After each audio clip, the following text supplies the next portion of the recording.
Welcome to Action 14. I'm Mike Briggs, bringing you information from the city, the school, and the arts. I start things out with Mayor Pullman. Welcome to the show. Thank you, Mike. It's a pleasure to be here with our TV 14 viewers. One of the things I'd like to update to our viewing staff is the fact that the 20 acres that's west of Walmart, there's going to be the possibility of building going on there, and I thought you would, as a city, understand what could happen. Excellent question. They made public their desire to locate on that property, 20 plus acres, all rental units, townhouses, two-story houses that will accommodate 200 units. Okay. It's pretty good size. The total investment that they're looking at is about 10 to 12 million. It's a medium to high income project, building project that will not be owner occupied. The group, the investment group, will own them and keep them in good shape and everything. They're looking at a tax incentive district, a TID, to help offset some of the infrastructure costs, which we've done now 4 times as me being mayor. Certainly. And, you know, closing TID 4 actually spurred this on because now we're TID eligible again. And we have always been of the mindset to pay as we go. So they don't get a bundle up front, and then if they don't perform, we lose out. We pay as we go as performance goes on and as development occurs.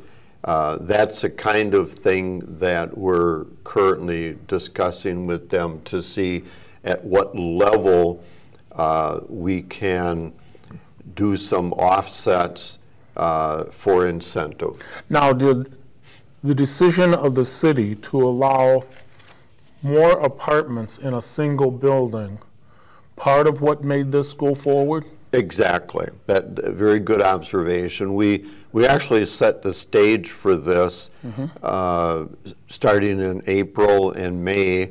We had to change some ordinances and create an R6 district so that you have higher density housing.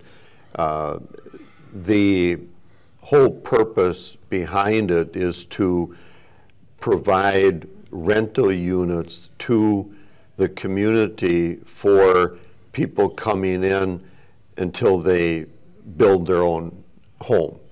And so this will definitely fill that void. We've known about it for 5-6 years. We haven't been able to do anything because TID 4, we had to wait till TID 4 closed, and then we had some cap room to work with. So it's really a exciting project that there's a lot of earth that they have to move around. A lot of that dirt that's over there actually came from the Walmart property across the street, and that was a convenient place for them to put it. So, and it'll be bermed, so it's a good use situation.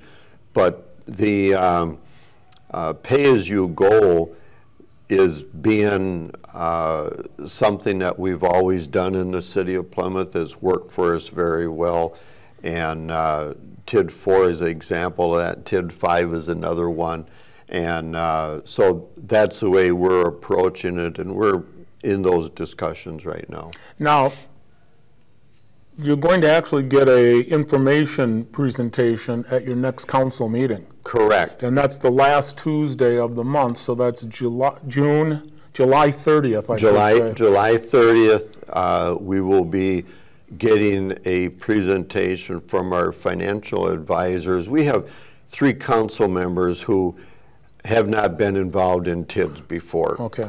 We want them to be informed in making a decision on how TIFs work, the purpose of them, and how they're incentivized to pay the developer, and then how on the back end we recoup all of that, have the capital improvements, and that goes on the tax roll so that it balances out. We don't want to go into something knowing we might end up, losing on it, and at the same time, TIDs are 20 years, 21 years, and so it takes time. There's a lot of infrastructure that has to go in that property, even though it might be, as we say, to the curb cut today.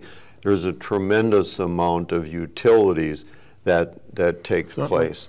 And you can't have a development of this nature, of any nature, if you don't service it. So we actually, a year ago, commissioned 2 surveys by engineers to help us with routing our utilities for that property. Basically, we knew it was coming. We had to wait till TID foreclosed. So we've done a lot of groundwork with the R6 high density zoning. We had to change the comp plan. Yep. So many things that it just sometimes it boggles your mind, the hoops you have to jump through. But we are at the position, we're at the starting line, and we're very close to putting a package together that I think will work. And so we should see during the next 2 or 3 years some definite growth out on the east side of Plymouth. The east side, yeah. The east side has some very good locations for multiple developments, and having TID 4 close, as I said, the cap's off. Yep. We now can do a whole lot of things. We have no short-term debt in the city. We actually paid our last bond off last year, short-term. So we're in a situation where we're going to be a prime candidate for bondholders. Yeah, it's going to be it could be a very busy time. We will see a lot of activity in the construction industry.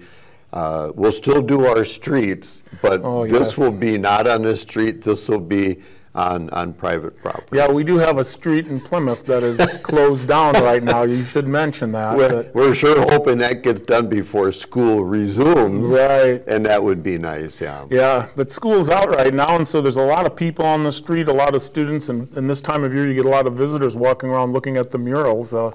We need to tell our people to be very careful on the highways, and I think road crossing is probably is the best thing we can have. Well, you bring up a good topic there, because yes, the students are out, visitors are out, and later, in the next couple weeks, we don't have a definite time yet, but in the next couple weeks, the yellow beacon lights will be installed over by Piggly Wiggly that the council passed about 6 months ago. And so those will be operating. We want people to be aware of the rules and regulations that pedestrians have the right of way. There are tickets and fines for violating those. And we want not only our students but visitors to feel safe in the community, which also, same topic, the railroad crossings are now in. We've only waited 7 years for those. They're finally in, operating. The arms actually come down. We actually had one that came down and went up and came down all on its own. So, I had to work out a couple wrinkles in the wiring, but those two are designed for safety first. Yep. And it's something that that I grew up, parents warning me about all the time. Maybe I was a little reckless back then, I don't know, but safety first is good. We want people to be aware that these are now operational, and we have put special notices on our website so that people can be aware of it or look at it. And the regulations aren't on there, but if you get a ticket, you'll figure out the regulation real quick. Yeah, don't. 3 points is not something you want to lose. So it's marvelous you have them there. One is just down from Horizon Elementary School, and the other one is on Pleasant View Road. On Pleasant View, yeah. And both of which are busy traffic and people walking. It's an amazing amount of traffic, and it's not necessarily truck traffic. No. It's just everyday car traffic that is really, for whatever reason, those are main thoroughfares into and out of the city. Yeah, because we have our softball diamonds over there, and obviously Lone Oak Park is over there, and people are drawn around those things, and they are. And when you have trains coming through, you've got to be very careful. Yeah, so it's they have the right of way, just like people have the right of way, only they're a little bit bigger, and sometimes you bounce off of them pretty easy. But a couple of the other topics is we've got things going on. Things are changing in Plymouth. Let's first talk about the ski hill. Oh, okay. You've got a independent group that is leasing it for $1. And what's the next plan here? Well, how are we doing? Yeah, we haven't signed anything yet. There's still proposals going back and forth, and the Ski Hill group will actually make a presentation to the park committee this month, and they'll update them with their proposals and timelines and different things. There's still the legal agreement of everything that has to be worked out, and that hasn't come to the council yet for our discussion, but they're doing an information presentation on design. They've tweaked it from the original concept, and they've definitely heard some of the comments of the citizens, but it's moving forward on a revised timeline, and it's exciting to see the ski hill come back into existence. I haven't been here since you were here, but there's a lot of recognition of that and the opportunity that this will bring to us with some additional building construction up on top. It's an exciting time that gives the community a winter time activity, which helps our economy, helps our hotels, helps everything. And that's the kind of thing that we're looking for. And one of the things that it really has, even if you're not a skier, in the summertime, it's marvelous to sit up on the hill in the building that is where everybody gathers. And man, it's just beautiful scenery up there. Oh, it is, and my own family has rented the Nut Hill building for our reunion. And it's just quiet. It's kind of serene in a way, and if someone wants to scream, nobody cares. You know, it's just a beautiful, beautiful place, and we're lucky to have it. We really Yes, we are. Yes, it is marvelous. The other item is moving forward with the dam.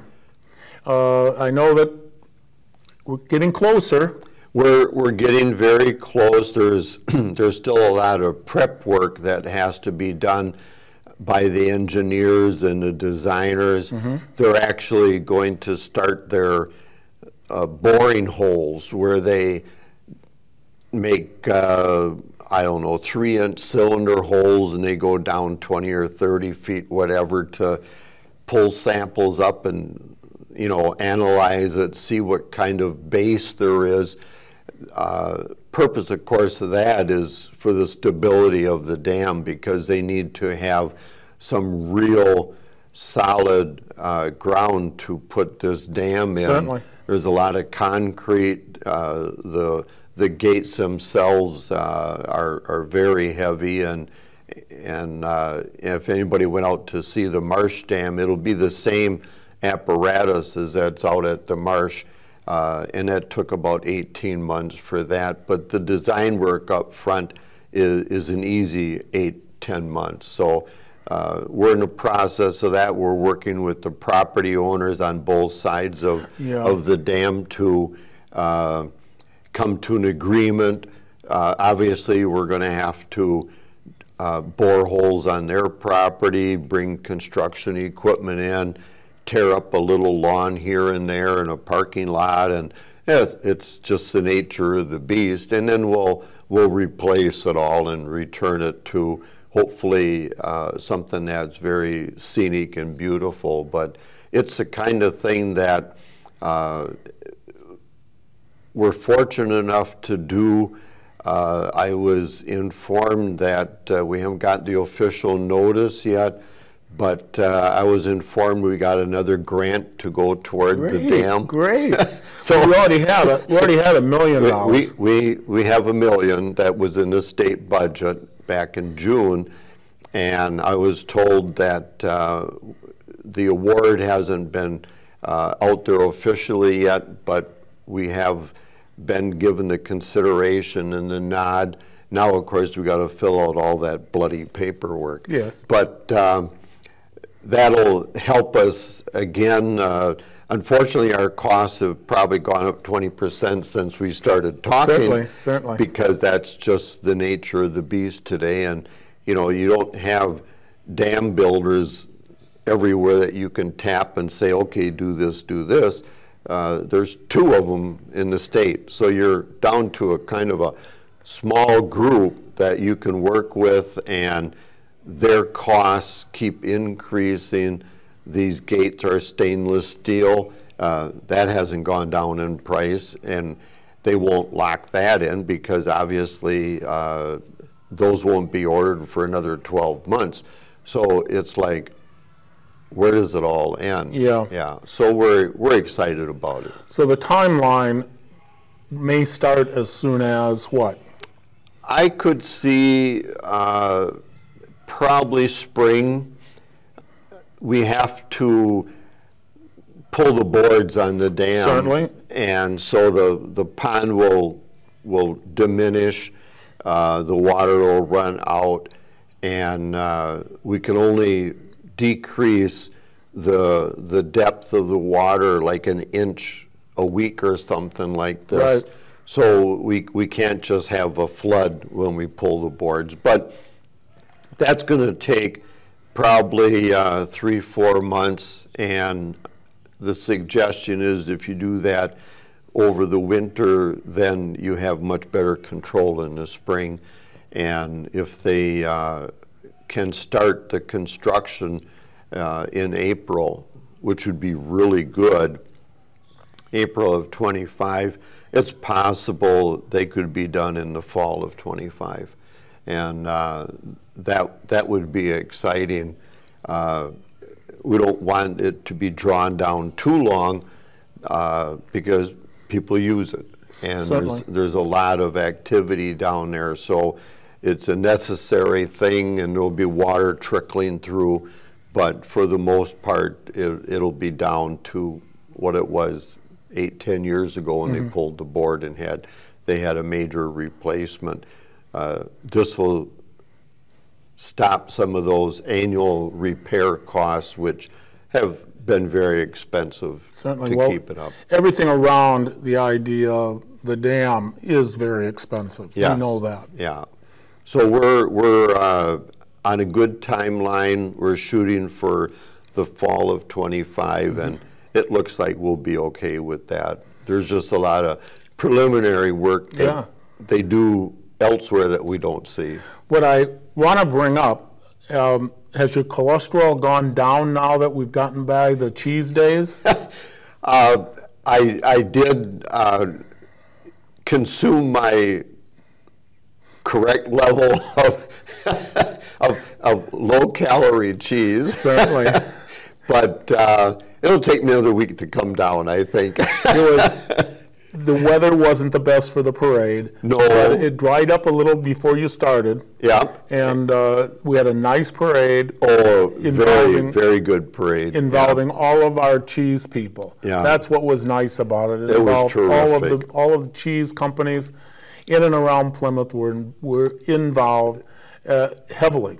Very much so, and we had a good crowd even with the misting rain. When it was finished, I was soaked because it was misting, not heavy rain, but the mist, and I was pretty soaked by the time the parade was over, but that's okay. You know, I dry out, so. Well, I had a couple young kids next to me, and they had brought with them grocery bags. Oh, yeah. And they were half full of cheese.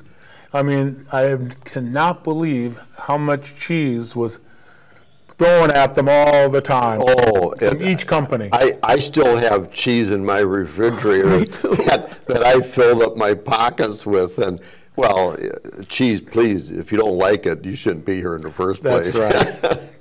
But they did have, I went to a couple of the bands. Yep. I would have liked a larger crowd there, personally. But nevertheless, it was a great time for my wife and I to get out and see a few people we hadn't seen in a while. I know our governor even was there. Yep, he was there Friday night. Yeah, we got to see him, and he graduated with my wife, you see. So, oh, okay. We know each other. That's cool. And so he was there, and the music was some of, you know, I have my own specialties that I like, but all the music was good. The rain held off on Saturday evening just long enough that it got into the evening, and so they didn't lose too much music time. No. But the threatening skies as the day wore on, I think kept a few people away, which is natural, but there were good crowds, and of course the music, well, you can't say anything about that. That's just fantastic. And they had some great things down at the park for the young ones. Yes. Everything from cows and calves to, it was just marvelous. We do a good family-orientated festival in the city. Yes. No matter which one it is, it's always family-related. And I think that really draws people to our activities in Plymouth. Yeah. And before we go, I just want to tell you that the music has started in Plymouth, so every Thursday night, go down to the city park and see a band, see what they're playing down there. And bring your appetite. That's right, always. The concession is open. I always mark the German night purposely. It's brat time. we approved that permit last month, so that'll be coming soon. Yes, it is. Yes, it is. Well, I want to thank you for being on. You're welcome. We know there's so much happening in Plymouth, so be part of what's happening, whether it's city council meetings or any of the activities with the library meeting. In fact, we'll talk more about the library next month, okay? Next month, yeah, because they have a special meeting coming up the end of this month, and then it'll come forward after that. Some possible changes to the library. We'll bring that up at the next meeting that we have here, and we'll bring that information to you. So for now, take care, and when you come back, I've got Mr. Mella coming on. I've also got Donna coming with the art, so stay right with us. You're watching Action 14.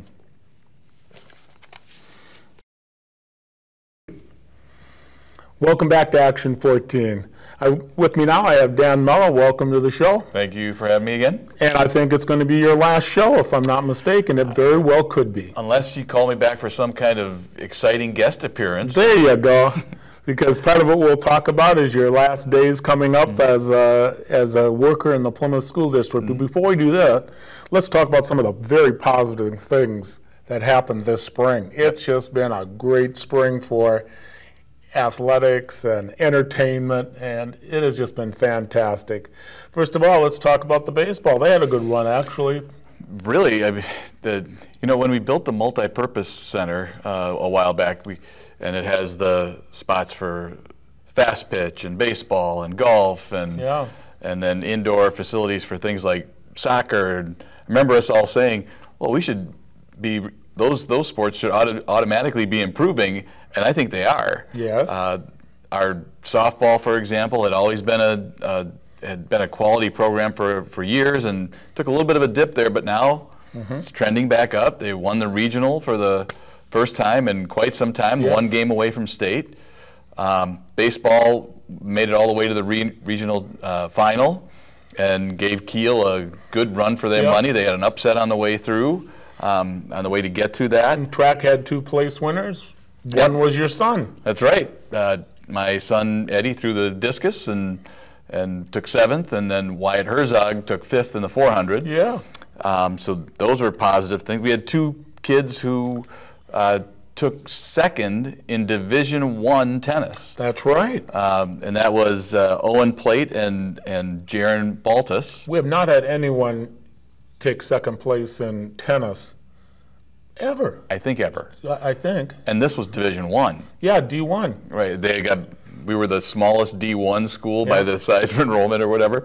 But yeah, they played great. So a lot of so many great things happened. And of course then let's talk about the 2nd state championship in a row for girls soccer, and the 2nd state championship ever for Plymouth in a row. Yes. You know, our football team took 1st, and then took a year they didn't, and then came back and took 1st. That was like 78 and 76, something like that. You know, they took in 77, they didn't make it. Right. And but they had 2 state championships, but 2 in a row. And let's back up a little more. They were 2nd the year before that. That's right. So you have a soccer team that is 2nd, champ, and champ. Yeah. They have That's a heck of a run. Well, those seniors had a great time, didn't they? Right. The last 4 years, they had a great time. They did. A lot of a good fan turnout for all of it, really. State's always a little bit different because it's such a huge amount of people in a big stadium, but a good turnout for the kids that were there. Baseball up at Kiel, I believe that the last game I saw, it was packed all the way around. It was standing room only. The girls soccer had a really nice turnout for both of the state games and all the way through, and so it gives the community something to highlight, and kids go out with a lot of these kids are seniors, and they're going out with a great experience and some sort of place at a very challenging event and a tournament. So it really is something to be proud of. Yeah, in fact. Understanding divisions is difficult, but we were Division I in tennis. We're Division III in soccer until now. Right. The WIA started this rule game that if you are too successful too many years in a row, you get bumped up a division. So the Plymouth soccer team will be in Division II next year. Right. And that's because they were so successful so many years in a row. Right. I'm not sure how I feel about that rule. There's other ways to address the issue of inequity in sports in It's no different than high school. Luxembourg Casco will be wrestling in Division I next year because of the same reason, because they're so successful. Right. So it's really kind of interesting, and some could say, well, you're punishing those who you get lucky and you've got this really dedicated, good group of kids, excellent athletes coming through, and so they win. Let's take soccer, for example. Let's say there's many more kids in the program, but they won these 3 years in a row. Those seniors are all gone, and now we're up a division, and we might not have the same kids, like the same level of athlete that's there. I think we're pretty solid in soccer, but it could happen that way. Well, I talked to Brad, and they did play the Division II #1 ranked team in the state, played right on them, played right with them, tied, maybe lost by 1, And so he believes they can do it in Division II anyway. Yeah, I'm sure they can. And I love that confidence, too. I'm sure. Well, you were always a person for no divisions. The champion is a champion regardless of how big you are. That's me, yep. No matter how big your school is. Mainly for wrestling, because it's an individual tournament. That's why I do it. In football and soccer, those team groups, I understand. So, I was talking mostly. Especially with a big track team. And wrestling. I think track should be one division because if I'm the best miler, I want to be the best miler in the state. Yeah. There were some stunning performances at state this year. For example, in Division I, first place and second place both beat the state record in the discus. Oh, yeah. We had a pole vaulter that was, I think, Division II or III that won state at 17 feet. Isn't that something? It's like the 5th highest jump in the country in high school. Yeah. So that's some pretty good competition out there. Yep. One of the things we should talk about after sports, although it always starts with sports. I always do. Yeah. But summer school is upon us. So summer school has started. It's running. Yes. And pretty successful for my end of it. Well, so far, this year again, because of a delay at the high school, we've been, the idea is we're rotating summer school through the different buildings. So the general program, it's currently being done at the middle school, and then the kind of the little kids getting ready for kindergarten types of classes, that is at one of the elementaries. This year it's Parkview. So next year it should be at the high school because we should have air conditioning, and then they can get a good cleaning at in the other buildings. So we kind of rotate it around. But yeah, we're running a lot of the similar types of classes to what we have in the past. We've got really interesting opportunities for people to do, get their certificate so they can have hunter safety or boater safety or ATV safety. There are even high school level courses where it's a physical activity like training, running, weightlifting. So we've got something, a little bit of something for everyone. So hopefully, as we continue to move through the cycles moving forward, it'll continue to be a great program. And we also have some summer projects going on like we do every summer. One of the projects is still to complete the air conditioning. Yes. We're closer, but we're not quite home yet. It does feel a little better in here than it did a couple days ago in the tech office. That was a little balmy. It was. But yeah, so some of those things are being finished up and they're good to go. Probably our biggest project for this summer is going to be the roof at Fairview. We're going to do some prep work at the entryway for Horizon, and there's going to be a big overhaul along with the PTK. There is a big donation for playground equipment at Parkview. But the biggest one is most involved is going to be the Fairview roof because it does involve some of the fascia, some of the underlayment in some of the spots. And so big job, and they're going to get rolling on it, and they will be done before school starts. And so we should have a brand new roof over there, and we have a cycle for our operations and maintenance plan where we've got it planned out for 10 years, and we put priorities on things. What is the next important project? What are the maintenance issues that could get us in trouble, like a boiler that's kind of really fallen behind on its maintenance? And so we're really pretty up to date on all those. But just some things, they have a life expectancy. Certainly. Roofs have a life expectancy, and so you keep on working through those and hopefully doing fiscal management properly so that you always have a little bit extra. There are a couple of tools in the state of Wisconsin that you can use as a school district, Fund 46, which we're actually now going to be able to invest in shortly, which can be earmarked for funds for specific projects moving forward, and there's some benefits to taxpayers and things by having that fund. So there's a lot of work that goes into it, but summertime is the time. You've got to get that work done. It has to be, yes. Yes, but now one of the things that we have been talking about also is long-range planning, and particularly enrollment. Right. Because we graduated of one of the largest classes in a long time this year. And so we drop 40 students at the high school level for next year. And so, yeah, the enrollment is down. not as many kids and families possibly. There's a lot of reasons we can talk about, but right. One of the other items we need to really push about is getting our own people in this district to come to Plymouth School District. Right. And that, I think that's been a community goal. I know it is among some of the members of the chamber and businesses, and for certain us, for a long time, is to get the people that have a job here or have a business here to have to send their kids to Plymouth. It's a great school. It's a great district. We have all, of course, the great extracurriculars and a very broad range of courses. It's, you know, we're not a college prep school. We have technical college preparation. Yep. We've got world of work preparation. And so all of those kids are in our melting pot. And so it's a nice, diverse mix of people. And so it's a great place to be. But it's been an issue for many years that we just don't have either affordable housing that, you know, and when I mean affordable, it's like a house at a single like a family, a single family home that's affordable for somebody that's a young parent. Yeah. With you know, run out of those. Yeah, there aren't many there, so that's an issue, and there's zoning issues with all of that. There just are fewer kids being born in Sheboygan County and kind of across the state and country.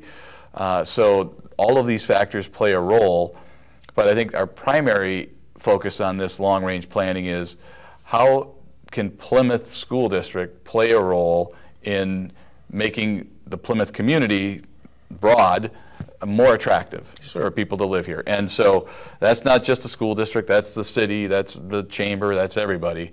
And so that process moving forward is going to need to continue so that not only is the school district viable, but that the community is viable moving forward. So. Yep. Well, let's wrap things up by end up by saying it's been a fun time having you for 21 years. Yeah, it's been a while. And all of your children started and graduated from Plymouth School District. That's right. It's been, when we moved here, we had 2 kids. Soon we had 4. Mac was, my oldest son, was I think 3 years old when we moved here. And he went to school all the way through, all the friends, all the things, and graduated from here, graduated from college now. My daughter, all the way through, graduated from college now. Both gainfully employed, off the payroll. So that's what we want, off the payroll. That's a help. So yeah, we've had a great experience here. It really is a quality school district that your kids could go through. Well, you had kids go through as well, and it's something to be proud of. And they still come back. They come back and they'll see some friends and go over to the Tiki on a night or down to City Club and say hey. And so it's kind of a tight-knit group, even out into the future. So that's kind of nice. Yeah, and your replacement, I'll convince your replacement to be on here next month. I haven't yet, but I'll convince him. Scott Steer will be your replacement. Right. And he is currently, for a couple more weeks, at Kewaskum. Correct. He's currently and he's been for 9 years, the principal of Kewaskum High School. Don't hold that against him. I try not to. And then before that, he was an athletic director and I think an assistant principal in the West Bend district. Mm-hmm. So he's got a little bit of that, you know, broad experience, bigger school district, more of a school district our size. I've always said being a high school principal is probably the closest thing in scope and activity to being a superintendent. So I think he's going to be well prepared, and I think he seems to be a very organized, well-spoken, thoughtful person. So I don't know how he's going to fit in with you. Well, he did send a questionnaire out. This is what I got a kick out of. He did send a questionnaire out to many of the principals and et cetera, wanting to know some personal information about their lives and the importance of things and for them so we can understand them also. Mm-hmm. And I got kind of a kick out of that. Yeah. Did he ask you what your favorite song was? Oh, no. He wasn't asking me anything. Because I kind of was wondering what your favorite song was. Yeah. So, yeah, I saw some of that as well. And right. I think he's going to make the right steps. He's going to get to know people. He's not going to come in and make a bunch of changes right away. He's going to learn, and he has to learn about the community. Yep. He's already, I know, set up with a number of kind of community leaders to just have sit-downs and chats with them, and I think that's a good approach. Yeah, and if he wants to know the history of Plymouth, et cetera, I can give him a few years. Yeah. Of that. Well, you and Scott Richards should probably take him around town and give him the official tour. There you go. There you go. He hasn't asked for that yet either. Though. No, well, when he does, I think you just apprehend him. That's right. Take him along. You're going for a ride. Yeah. Well, I want to thank you for all your years. I want to thank you for being on here also, and stay in touch so we know what's going on. Yeah, we'll find you in Canada or somewhere. But we'll find you. Spain, Chile, I don't know. It could be anywhere. I've been to those, and they're all great. They're all great, yes. All right. So I wish you the best of luck. Well, thank you very much, Mike. And when we come back, I'm going to have talking art. I'll be talking art. I hope Donna's here, and so we'll be right back. You're watching Action 14.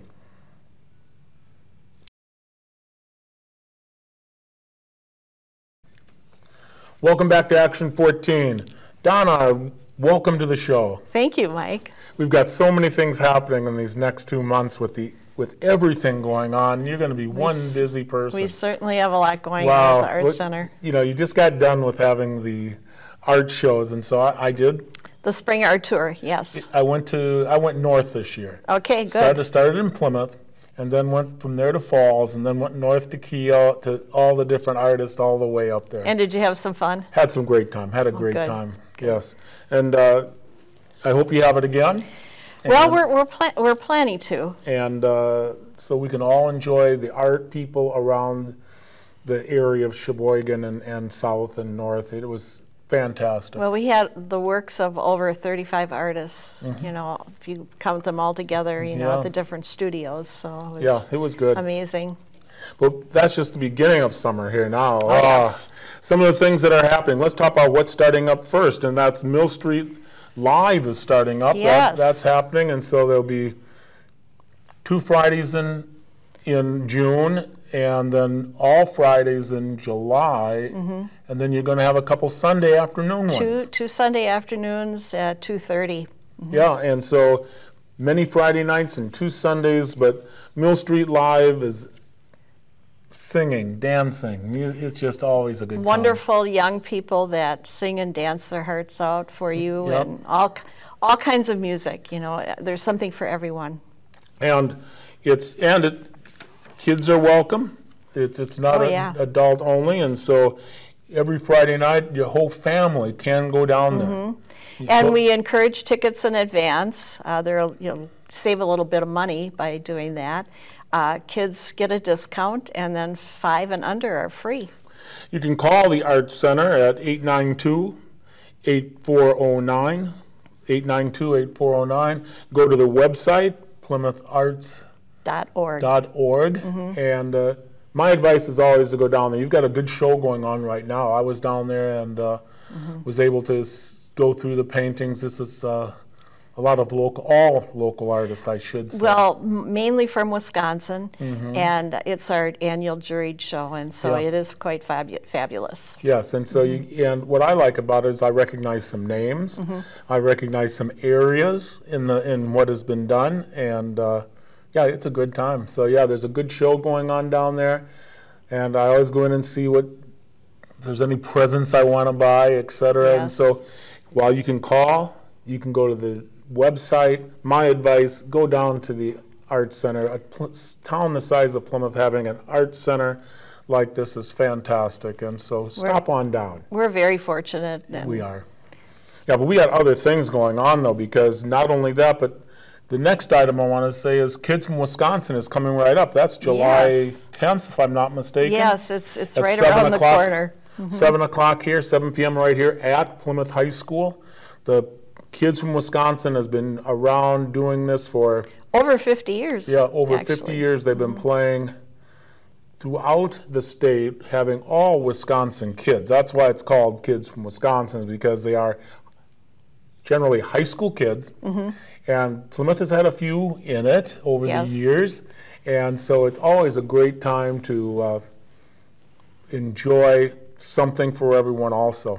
Local talent, you know, from Wisconsin, and support the kids, just like Mill Street Live. So many local kids are in the show, and we just love our kids. And those tickets also can be purchased down at the Art Center, so you should go down there, get a kid from Wisconsin. That's July 10th, and then also pick a Friday night or a Sunday afternoon to see our own Plymouth kids. Our own Plymouth kids, yes. Yeah. Yeah, tickets for Mill Street Live are it's general seating, but for kids from Wisconsin, we're having reserved seats. So if you want, you know, one of the best seats in the house, come down and get your tickets right now. Soon, that's right. Yes, and so if we get past that, let's talk about one of my favorite nights, and that's the Jazz Crawl. Yes, we're busy selling wristbands. In fact, I have mine on today. Yeah, the Jazz Crawl is coming August 9th, and so mark your calendars now for Friday, August 9th, and it's always a great evening. It is. Always. You've got how many locations? Well, we have 8 locations, which includes the Art Center, and we have inside and outside bands. Yep. And a total of 11 bands will be playing that night. All one night, and so I usually go to the downtown at 4:30. You'll have meals down there. That's what they should know. We have Generations. The Piccadilly restaurant is catering, so you'll have a great meal. I think there's jambalaya on the menu this year, so it's going to be great. Yep. And probably some dessert, and you know, look at the art show. You know, come in and bid at the silent auction. Yeah, you see, that's what also happened. Not only do we have a band inside and a band outside at the Art Center. The bands start at 4:30, inside and outside, but you also have a silent auction. There'll be some things that you might want to look at and put a price on it. Put a price on it and see if you get it. Everything from cheese. Oh yes, cheese, lots of cheese boxes. Yeah. And our artists are donating beautiful art pieces. That's right. And our local businesses are supporting us with gift baskets and gift cards. So we'll have a nice variety of things. And so you see, you can get your meal. You can hear 2 different bands at the same time. Go walk inside, listen for a while, come outside for a while. You can get your meal, get a couple of drinks, and then look at what you might want to purchase, or put a bid on, I should say. And then look at the Art Center, what you've got going on. This is a great time to take care of that. And if you bid at the silent auction and don't feel like coming back at 9 o'clock to check your bid, we will notify you, because you don't have to be present to win at the silent auction. I've gotten a few phone calls. Yes, we like calling you, Mike.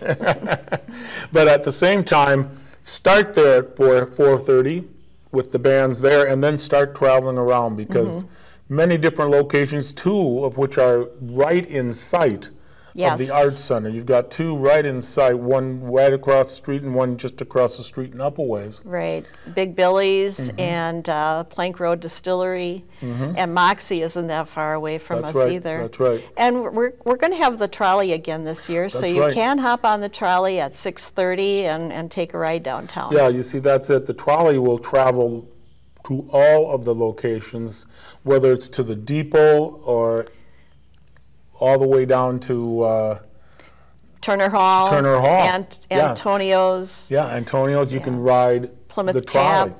Yes. Ride the trolley down there, and it'll come by in a little while later, and it'll be traveling all night long.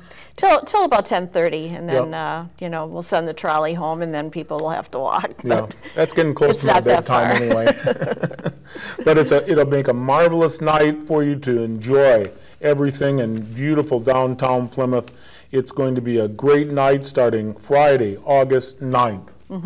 And so you've got your August 9th Friday all taken care of. You got your Fridays in June and July with Mill Street Live. It's going to be a great active summer. Yeah, and I'd just like to mention to your listeners that the Jazz Crawl is our major fundraiser. So we encourage people to get that wristband. That's one way that the Art Center can earn some funding from the event, and also through the silent auction. Now let's talk about some other art things going on. First of all, you've got some classes this summer. We do. You've got classes for the quite young, and then you've got some for the middle age. Yes, art camps start in July, and we have grades 1 through 4 are from 9 till 10 in the morning, and the grades 5 through 8 are starting from 10:30 to noon. So, you know, the first session for 4 days is going to be drawing and painting. That's for both grade levels. And then the second week is printing and mixed media, and then third week is sculpture and mixed media. Oh, goodness. So, I mean, they can get a, you know, nice variety of art projects, and Liz Higgins is leading that. She is our education coordinator. Yep, yep. Yeah, and also then you also have someone just coming to have a discussion about art. I know that's coming also. Yes, and that's coming right up in July 31st. We have Denise Shands, and she's in the art exhibit right now. She's a sculpture artist, and she has some fabulous pieces there at the Art Center. And she's going to come and just talk about her techniques and, you know, lead people through the gallery, talk a little bit about the organization that she is involved in. And then we'll have some appetizers and a cash bar, and it's all free. That's July 31st down at the Art Center from 4:30 to 5:30. Be part of that and find out what how an artist really explains their work. Right. Yeah. Yeah, she's a very interesting lady, and I think everybody will enjoy it. And it's just 1 hour, so take a little time and come and enjoy, you know, a nice art talk with us. Also mark July 13th, not only because that's Mill Street Festival Day. Okay, the Mill Street will be closed, and there'll be all sorts of people on the streets selling many things. Yes. But at the same time, you've got a special thing happening at the Arts Center for children and their dogs. Yeah, explain that. That is, again, happening from 10 until 2. Cindy Hayes and Liz have put together this project. Cindy is one of our administrative assistants, and as I mentioned, Liz is our coordinator. And they're going to have your dog paint a painting. And we're not going to give it away. You'll have to come and be surprised at how we're going to do this. But it'll be an interesting little project. But please call ahead and let us know that you're coming. It's you know, just $5 for the canvas, but you'll walk away with a painting that is created by your dog. Yes, I'm just going to come down and see one created. Yes. I have to do this. I'll be down there anyway. There will be other projects if you don't have a pet. You know, we'll have other projects for you to do, rock painting and whatever. But I have to see it. Yeah, I have to see how you're going to be doing this. Yes. It's going to be a great one. And that's at the Arts Center on Mill Street Festival Day from 10 until 2. Many things happening on the arts right now. It's going to be a fantastic summer for you. I can't wait for it. Great, great. Well, I always want to thank you for being on and giving us all the information about what the arts can bring to Plymouth. It's fantastic. Well, thank you for having us. And until next time, folks, I'll be seeing you on the radio. Bye-bye. Yeah, this is going to be one busy summer for you. Yes. Goodness. Yeah, I don't know.